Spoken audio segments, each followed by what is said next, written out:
ada satu keterangan yang menarik dari Pak Joko Widodo.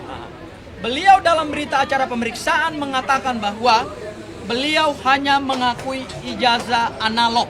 Beliau sebenarnya tidak memberikan izin kepada Dian Sandi untuk memoto ijazah tersebut. Dan kenapa Dian Sandi tidak ditetapkan sebagai tersangka dalam perkara pasal 32 dan pasal 35 Undang-Undang ITE?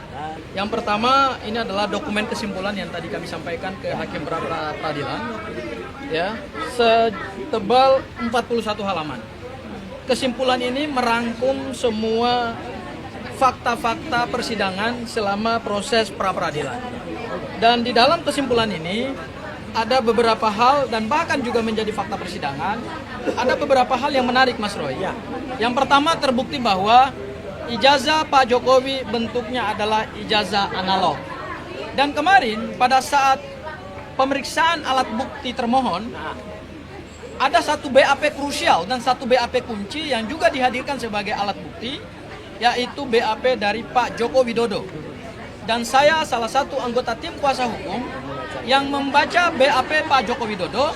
Ada satu keterangan yang menarik dari Pak Joko Widodo. Beliau dalam berita acara pemeriksaan mengatakan bahwa beliau hanya mengakui ijazah analog. Sementara yang diunggah oleh Dian Sandi berdasarkan BAP Pak Joko Widodo yang kemarin dihadirkan sebagai bukti dari termohon, beliau katakan bahwa itu bukan ijazah saya. Hal yang kedua, itu adalah foto dari ijazah. Hal yang ketiga, beliau sebenarnya tidak memberikan izin kepada Dian Sandi untuk memoto ijazah tersebut. Dan hal yang keempat, beliau tidak mempersoalkan. Dan kenapa Dian Sandi tidak ditetapkan sebagai tersangka dalam perkara pasal 32 dan pasal 35 Undang-Undang ITE? Karena ternyata pernyataan Pak Jokowi sendiri yang mengatakan bahwa dia tidak merasa dirugikan. Nah, pasal 32 kita sebenarnya sedang membicarakan satu dokumen elektronik. Dan dokumen elektronik tersebut diunggah oleh Dian Sandi dan oleh Pak Joko Widodo sendiri dalam berita acara pemeriksaannya. Meskipun ini material, tapi karena kemarin dihadirkan, ini dalam rangka juga kita ingin meng-cross check dengan penggunaan unsur pasal 32. Ternyata itu bukan dokumen elektroniknya milik Pak Joko Widodo. Kenapa terhadap pasal 32, pasal 310, 311, kenapa juga disisipkan pasal 32 dan pasal 35? Ini kan sesuatu yang tidak relevan. Sesuatu yang terkesan terlalu dipaksakan. Dan bukan ini terkesan lagi, sesuatu yang terlihat dipaksakan. Lo yang punya ijazah aja mengatakan dalam berita acara pemeriksaannya kemarin dihadirkan dalam fakta persidangan, itu bukan dokumen elektronik milik dia. Terus dokumen elektronik yang dikatakan bahwa diubah-ubah, dipotong-potong, itu punya siapa? Kalau itu bukan punya Pak Joko Widodo, kenapa Pak Joko Widodo melaporkan pasal 32 dan pasal 35? Inilah sesuatu bentuk penyeludupan hukum luar biasa. Itu hal yang pertama. Ya, itu kami sudah sampaikan dalam kesimpulan. Hal yang berikutnya lagi adalah terkait dengan pokok persoalan kami dalam pra peradilan ini adalah kami menguji dua alat bukti permulaan yang cukup. Berdasarkan kesimpulan kami yang kami gali dari fakta persidangan, ternyata penyidik Polda Metro Jaya menetapkan Mas Roy itu dalam dua peristiwa pidana. Pertama pencemaran dan fitnah, dan kedua adalah pelanggaran Undang-Undang ITE atau cyber, kejahatan cyber, 32 dan 35.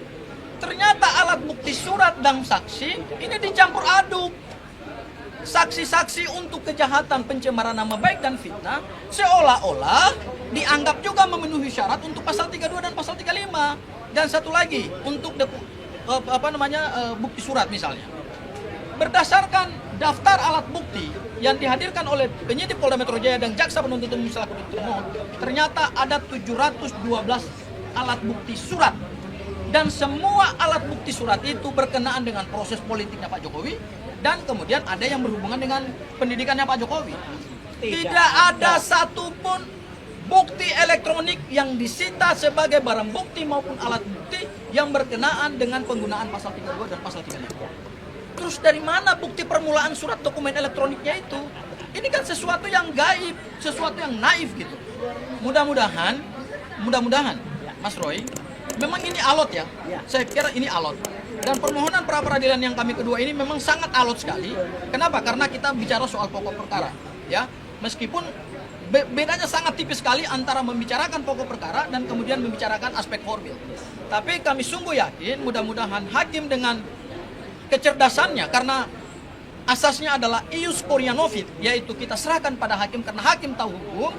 Mudah-mudahan hakim jeli untuk kemudian memilah mana pembuktian material dan kemudian mana pembuktian formil.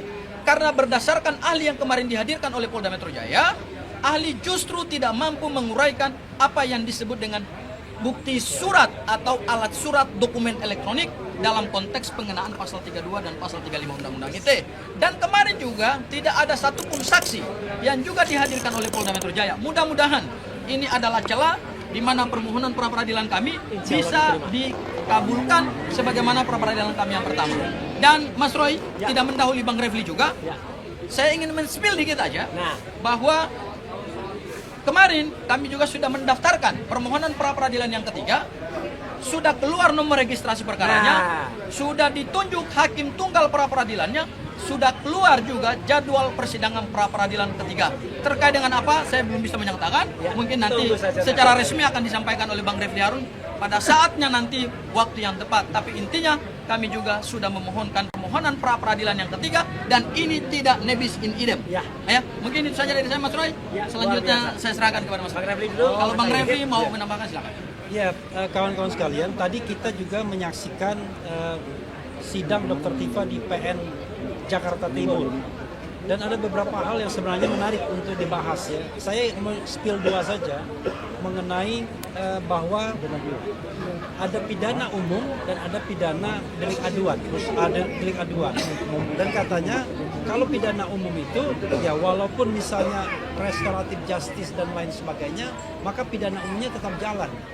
Jadi restoratif justice dalam konteks KUHP yang baru itu memang harus di bawah 5 tahun. Maka sesungguhnya kalau misalnya cara berpikir jaksa tadi dipakai, ya, maka ada orang yang restoratif justice-nya harusnya tidak dikabulkan. Dicabut lagi. Siapa dia nanti bisa dicek saja. Karena di antara pasal-pasal yang disangkakan itu ada pasal yang di atas 5 tahun. Jadi sependek pengetahuan saya, restoratif justice yang ditawarkan oleh hakim itu hanya berkenaan dengan pasal 433 dan 434. Tapi waktu itu 310 311. Tapi yang berkenaan dengan pasal 32 ayat 1 dan 35 itu sepertinya tidak, karena dia juga menggunakan KUHP baru. Dia kutip pasal 79 ayat 5 dan lain sebagainya. Ini kan dalam konteks tadi SP3-nya dicabut katanya, itu tidak menghilangkan laporan polisinya dicabut kemudian diterbitkan SP3, tidak menghilangkan hak negara untuk menuntut. Yang itu klaim dari jaksa. Kalau klaim itu mereka gunakan dengan prinsip equality before the law, maka sesungguhnya mereka yang mendapatkan restoratif justice kemarin, kalau misalnya ada ancaman hukumnya lebih dari 5 tahun itu nggak bisa, tidak berlaku. Itu satu. Nah yang kedua yang saya juga catat adalah soal perbuatan berlanjut.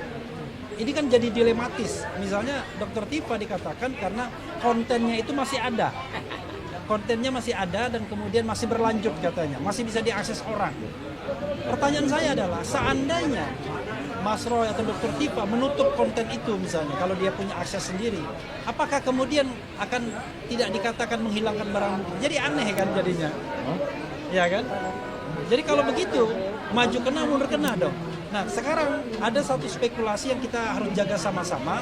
Jangan sampai kemudian nanti pasal 433, 434 itu kemudian tidak dipertimbangkan karena Pak Jokowi tidak datang, ya kan? Karena dianggap delik aduannya kemudian tidak bisa ditindaklanjuti karena pengadu atau pelapor tidak datang, tapi pasal 32 ayat 1 dan pasal 35 jalan terus. Nah ini kalau ini terjadi maka akan terjadi kezaliman, kejahatan. Karena pangkal persoalannya bukan di pasal 32 dan 35-nya, tapi di soal ada orang yang merasa tercemar nama baiknya, ada orang yang merasa difitnah. Tiba-tiba dia menggunakan pasal tidak hanya fitnah dan pencemaran nama baik, tapi pasal-pasal lainnya termasuk 32 ayat 1 dan 35 yang memberikan ancaman hukuman 8 sampai 12 tahun penjara. Dan itu bukan temuan dari penyidik Polda Metro Jaya, tapi itu adalah laporan awal pada tanggal 30 April 2025. Ya, karena itu kita perhatikan sama-sama, kita tuntut kalau misalnya ini masuk pokok perkara Dr. Tifa atau Mas Roy nantinya, kita tuntut Jokowi harus hadir. jangan sampai kemudian dia tidak bertanggung jawab terhadap apa yang dia lakukan. Itu yang harus kita pahamkan. Oke, silakan Mas Roy. Baik ya. Assalamualaikum warahmatullahi wabarakatuh. Ya. Tentu teman-teman menunggu dan juga tadi sudah ada sempat menyanyikan apa kira-kira isi kesimpulan kita ya. Tentu kesimpulan kita adalah kita susun secara cermat betul. Insya Allah apa yang terjadi atau apa yang sudah berhasil pada saat pra peradilan yang pertama, yaitu tentang kita berhasil ya membuat yang namanya penangkapan, penahanan dan penggeledahan itu menjadi tidak syak. Nah itu akan kita ulangi lagi insya Allah pada saat pra peradilan yang kedua ini, yaitu apa? Pencantuman pasal 32 Undang-Undang ITE ayat 1 itu insya Allah juga tidak sah. Karena apa? Karena ada beberapa fakta di persidangan yang sudah terungkap. Yang pertama adalah ketika pada sidang pra-per yang pertama itu jelas betul keterangan dari ahli waktu itu, maaf saya sebut namanya Pak Aristo Pangaribuan, itu malah menyatakan penangkapan, penggeledahan dan kemudian penahanan itu cacat formil. Hal yang mirip sebenarnya terjadi juga kemarin ya. Ahli yang dihadirkan, kalau saya tidak salah namanya Profesor siapa Effendi ya dari Universitas Riau, itu tidak tahu menahu soal undang-undang ITE dan tidak tahu mana bedanya dokumen elektronik, termasuk bahwa dokumen elektronik itu harus bisa diakses, tidak hanya sekedar dicetak. Dia sama sekali tidak tahu, bahkan dibacakan beberapa putusan MA oleh kuasa hukum kami, salah satu oleh Mas Gafur Haji, dia berkata belum membaca. Seorang ahli kok belum membaca apa-apa, ini repot.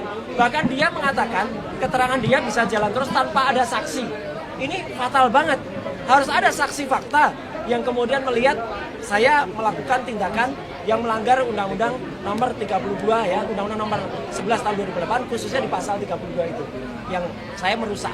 Dan ini sudah dibuktikan sehari sebelumnya ya, ketika pembuktian dari kami, ketika hakim setelah cerdas, secara smart betul ya, Pak I Ketut Darpawan kemudian malah mengakses sendiri ya dokumen milik Dian Sandi Utama pada akun X Dian Sandi Utama yang diposting pada tanggal 1 April 2025 dan diakses dari komputer milik Pengadilan Negeri Jakarta Selatan dan ternyata masih bisa diakses tanpa ada kerusakan sedikit pun.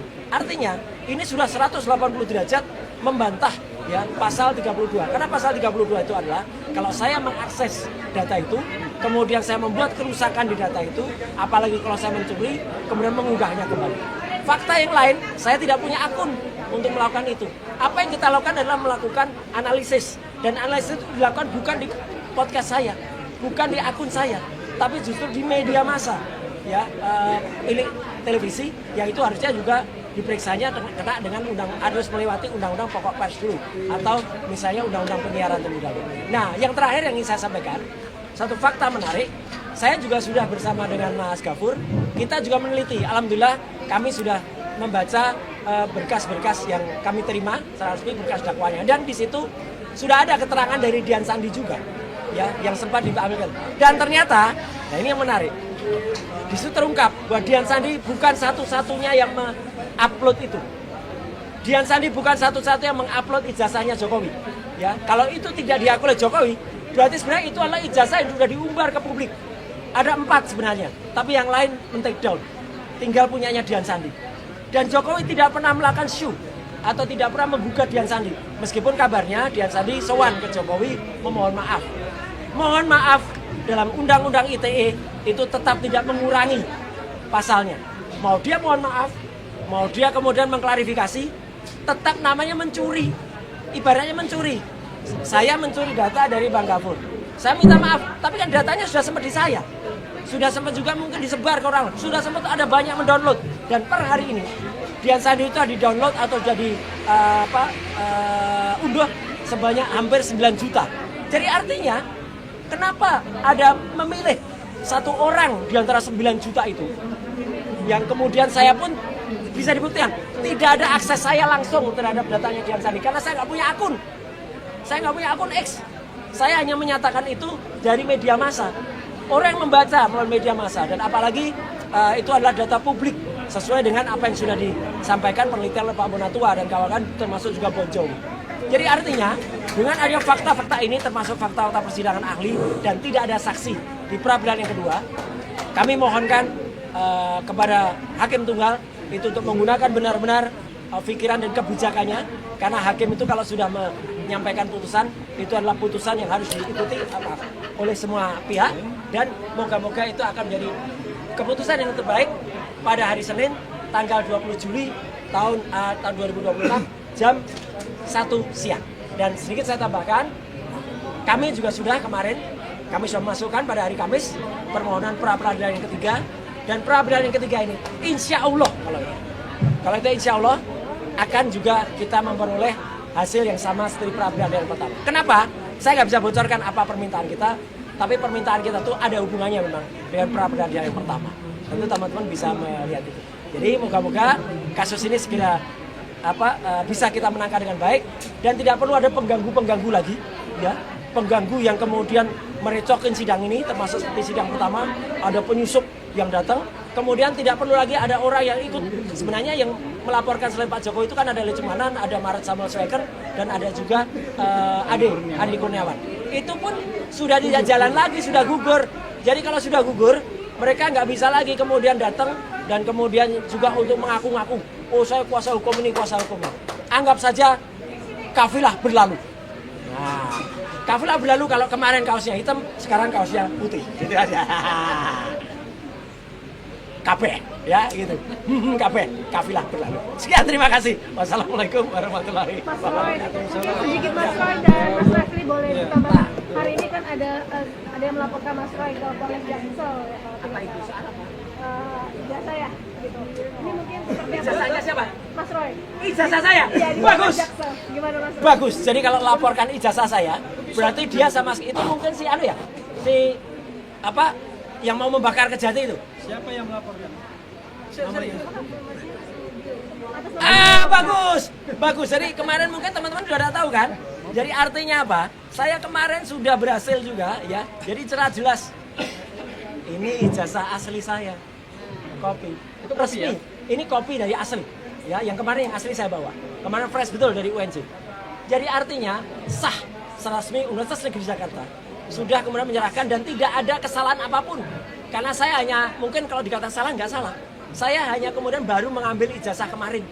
Dan saya mengambil itu kemarin setelah UNJ itu digeruduk ya oleh rombongan yang nggak jelas yang punya legal standing dan memaksa ketemu perwakilan rektor.